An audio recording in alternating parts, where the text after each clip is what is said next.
Hi, this is Dan Sullivan, and I'd like to welcome you to the next episode of the Free Zone Frontier.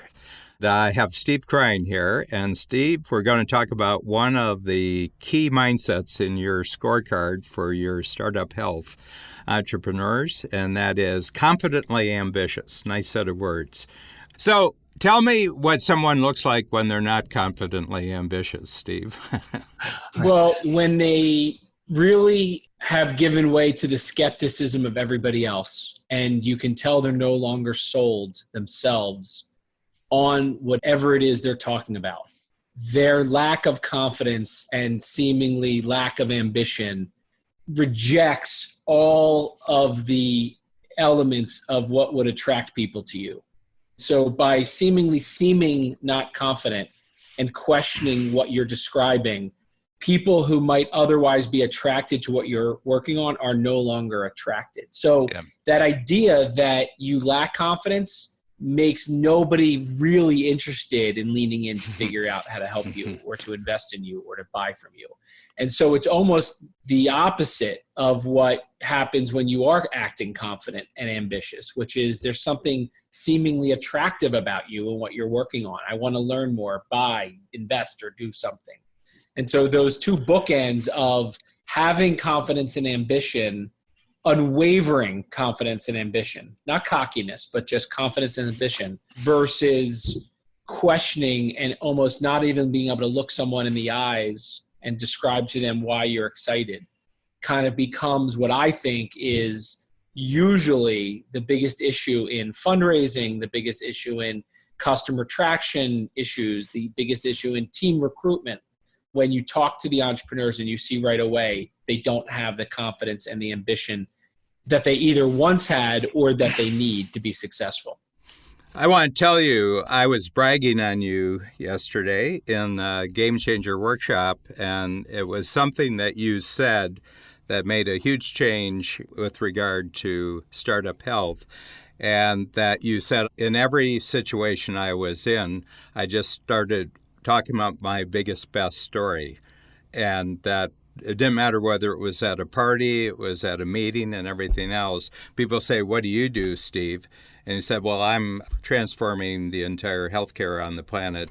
We've got a whole number of moonshots. We've got hundreds of entrepreneurial companies working for that, and I've created the entire structure for this to happen, and we're going to completely transform all the major health issues on the planet."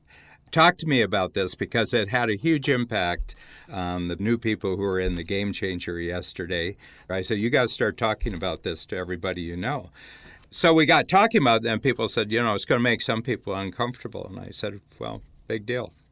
Yeah. Well, I think you've always spoken about protecting your confidence. It's the single most important thing that you can do as an entrepreneur. Number one, protect your own confidence. Build a team that protects your confidence, and then protect their confidence, right? So it's a mutual protection, which is why, whether it be unique ability or other things, the idea is to always be making sure you're confident. And if you're not, you figure out why and create an action plan to get back to being confident. But confidence and ambition is a funny thing. Before you built something, oftentimes your confidence and your ambition is at its peak, right? You're kind of blissfully ignorant about what needs to happen. And then as soon as you start working on it, and I think the idea of your base company, you're very confident about, but this idea of a game changer 100x plan, you start out confident, but then the reality of the quarterly obstacles, challenges, things that don't go your way, all of a sudden begin to erode at your confidence. And no matter how many times you get knocked down, you have to create a muscle that continues to keep your confidence and your ambition regardless of how many times you get knocked down. What's interesting is, entrepreneurship's full of rejection, right? You're pitching ideas, you're selling, you're raising capital, you're recruiting your team. And before there's a lot of data, oftentimes, there's so much rejection that's the true test of your determination and your perseverance. And so if you kind of own the idea that confidence and ambition is an important mindset, like long-term commitment, like supportive relationships, like quarterly rhythm, then you're kind of building up a force field to be able to stay the course. And I always am in awe of the entrepreneurs that can do that quarter after quarter, because the reality is it's really difficult if you don't work on it as a collaboration with your team and a collaboration with your partner and even a collaboration with your clients. I had a meeting last year with an investor in one of our companies. They had done really well, raised a Series A, raised a Series B. And then the investor came to me and he says, this entrepreneur doesn't have that confidence and that swagger he had when he was selling me on it. And we started talking about it. He goes, I think he's had so many obstacles, so much rejection that it started to wear on him. And one question led to us breaking through what was holding this entrepreneur back. And it was the entrepreneur hadn't taken a vacation in 6 months, had started letting their weekends become buffer days and focus days. And so they were no longer rejuvenating and they were no longer recalibrating, and they stopped protecting their confidence. And that is what stopped them from continuing to make progress. But I think people around right away when you're feeling lack of confidence in what you're saying. And you can tell right away. So I'm always looking for the entrepreneur who's confident and ambitious, but also the entrepreneur that can stay there, and then making sure that they're self-aware, which is, by the way, the next mindset, self-aware enough to know when they are or they're not acting confident and ambitious, because of how important it is in how they communicate and what they're communicating. Yeah. Well, here's the thing then. We're always simplifying what we think are about, but my general assessment of the planet as we are operating right now, that generally speaking, people only buy two things, where they make major investments when they buy two things. They buy other people's confidence in themselves, and they buy where they see this confidence going in the future. And that's what we buy. And I don't care what field of human activity it is. I don't care where we are. We're not buying stuff. We're buying people, okay? And we're buying, is this person really confident in themselves? We really buy that. And then if they have projected confidence that's bigger in the future, that's ambition. It's a vision of accelerating confidence in the future. We buy that. And that's all we buy. When we hire someone, that's what we're buying. When we hire someone to work in the company, are they really confident about themselves? And do we see this acceleration of confidence into the future that we're going to be able to depend upon? When we marry someone, that's what we do. When we choose a doctor, when we choose a professional in our life, that's all we're choosing. And I think people get confused, about how the future is going to change and what new things. I said, this is a constant. This was true 3,000 years ago, and this is true today. We buy people, we buy their confidence, and we buy a vision of them being even more confident in the future. Yeah, it's interesting. When I first started thinking about confidence as a mindset, what I didn't realize was that it's not really just an internal thing. It's reflected in how you communicate or when you communicate. So if you're on stage, if you're in front of a video camera on a Zoom call, if you're on a phone call, if you're writing, your confidence is obvious to other people, or lack of confidence is obvious to other people. Oh, yeah. And it is almost like a scent that we put out as animals. It's either the scent that attracts or it's the scent that repels. Yes. What was that, Jerry Maguire, the little kid who had all the great lines? He said, dogs and snakes can smell fear. I mean, he just had these one-liners, and you sit there and you say, you forget what the next 10 minutes of the movie are. You said, that's right, dogs. I see it all over the place. And, one of the exercises we do, and I'm passionate about this exercise in the Strategic Coach program, and I think it relates directly to your mindset, and that's the impact filter. I said the first half of the impact filter is to make sure that you've sold yourself. The second part of the impact filter is to show that if they buy you, this is what's going to happen. There's going to be a big jump. And I think we're zeroing in immediately that, you can talk about all the complexities of startup health and all the different structures you put in. But basically, at the very center of everything is that a whole bunch of independent entrepreneurs around the world have bought you, Steve Krein, and they bought your vision of where this can all go. And then when you present startup health to the investment community, they're actually zeroing in. I think he can pull this off. Yeah, because I don't think about me as selling me as much as I sell them to themselves sometimes. Yeah. The idea that they aren't even aware of what they're capable of. And sometimes it's a reframing of their accomplishments and their progress and their unique abilities and their reputation that gives them, I almost like impart the confidence on them that they, either don't have or should have, and then you keep reinforcing it. Oftentimes they come with it and it erodes over time because of the natural challenges that every entrepreneur has as they reach new peaks, right? And it's this idea that when you look at really great companies and really great entrepreneurs, they continue to push themselves and push their company to achieve more. And their confidence builds over time. So what's interesting about this discussion around each of these mindsets is they're all just these muscles that we're continuing to work.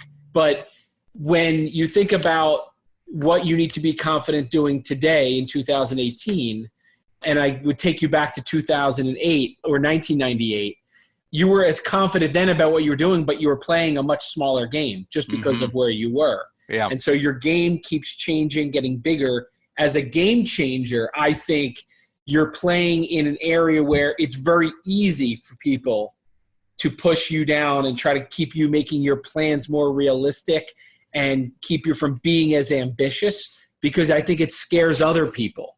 So I think the gravitational pull as you live in the health transformer mindset is greater and greater the higher you aspire to go. Yeah. We've just updated the mindset scorecard for the entire Game Changer community, who are actually in the Game Changer program. One of the mindsets is go global with your idea. So somebody said, why is that so important? And I said, well, because trying to grow where you are is really, really hard work. Fulfilling your aspirations, ambitions locally probably isn't going to do it. Okay. And I said, but you could do it if you went global with the idea, and that halfway there, if your goal was halfway there, that would be harder than global and it would be harder than local. And I said, so the only alternative to being local is to go global. And they were talking about that, but I don't know if I could do that. I said, of course you don't know if you could do that. It's a commitment. Yeah. It's going to require courage to do it. But once you pull it off, you're going to find out that being global is a lot easier than being local. Yeah. Let me ask you a question related to that, because you talked about you've been iterating on your Game Changer scorecard, mindset, mind shift scorecard. The more we talk about this, and I'm actually thinking about this in my own scorecard, so I'm wondering how it plays out in yours, but the thinking about your thinking, overall, the whole entire scorecard, I think emphasizes the need for that. But do you think that the thinking about your thinking is itself a mindset? Yeah. Oh, yeah, totally. In my world, what I've observed, there's 4 levels of thinking. So we're talking about 7.6 billion people. There are people who just think about things. Okay. And you've been around them. They talk about their cars. They talk about, but you go anywhere and all they're talking about is things. Their whole life is about things. They're boys with toys mostly. And then you have people who, when you're around them, all they talk about is people. And I think that this is what's propelled Facebook and what's propelled Twitter, and that is that they're born gossips. They came out of the womb as and they just want to gossip about people. And so having a technological power that lets them gossip about 500 people to 10,000 other people really, is really, but you cannot get them on any other topic than talking about what so-and-so is doing and what so-and-so is doing. So then there's people who talk about things and people. Okay, so they double up. And then there's a third group of people who talk about thoughts. So you got things, people, and then thoughts. And thoughts are like the news media. It's like the academic community. It's like Hollywood. It's like the political sector. They argue over thoughts, and some people will spend 50 years being an expert on someone's thoughts. They get a doctorate in someone's thoughts. And they have to have good minds to make a living at this. But when you get together, they're always telling you about thoughts. They're not telling you anything about thinking. They're just telling you about somebody else's thoughts, And then there's this jump-off place where the person says, well, that's really interesting. But, if I'm in a quiet room by myself, I can just reflect, what did I do last quarter that if I looked at it in a different way, I would see an entirely new way of going about that? And they can sit there for about 15 minutes, and they're like in a gym with their own activities, and they're being able to generate a new level of thinking, a new idea, a new strategy. And that's what I call thinking about thinking. And all you really need for thinking about thinking is the belief that your own experience is incredibly important and your own plans for the future are incredibly important. And you can actually make linkages between what you've done in your past experience and how you've approached it and how you're going to do that. And that's what I call thinking about your thinking. And very few people will do it unless they're put under severe pressure and duress. But to just be able to do this as a form of enjoyable activity is a very high level. And the interesting thing is that if you're good at thinking about thinking, the things that you have in life are energy-giving things. The people you have in life are energy-giving people, and the thoughts you have in your life are energy-giving thoughts. So once you break through to thinking about thinking, you enhance the things, people, and thought level. You're surrounded by high-quality things, people, and thoughts.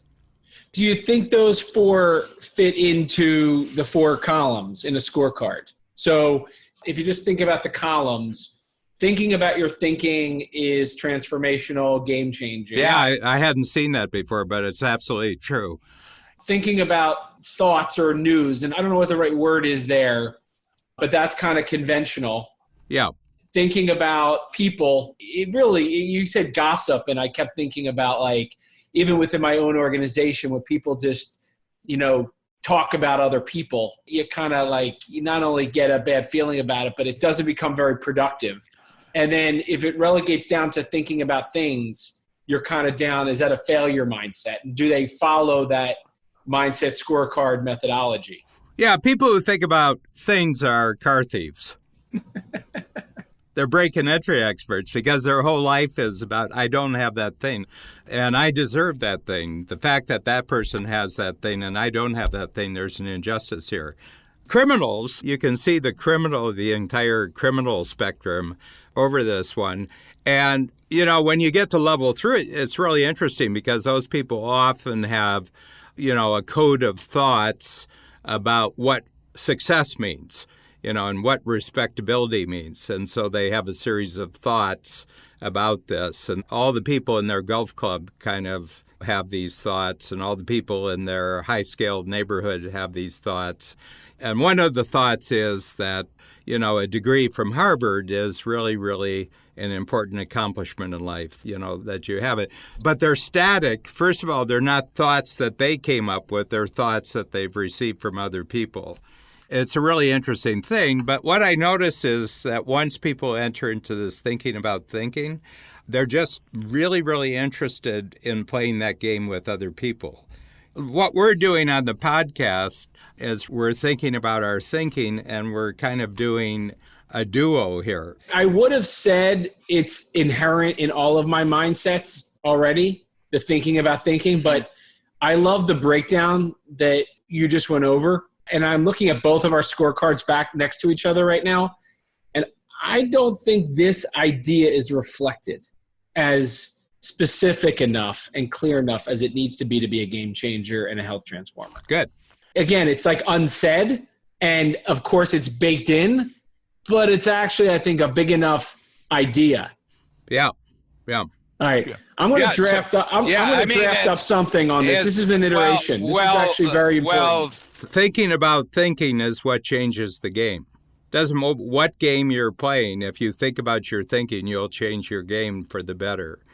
So, yeah, okay, we're right at the magic witching hour here. Yeah, that was great. What was your biggest insight? Yeah, well, I love it because all of a sudden you see new things, and I've got a couple coach improvements just from putting an emphasis on the power of the quarterly workshop and the quarterly reporting and the quarterly relaunch of yourself. I think that's really important.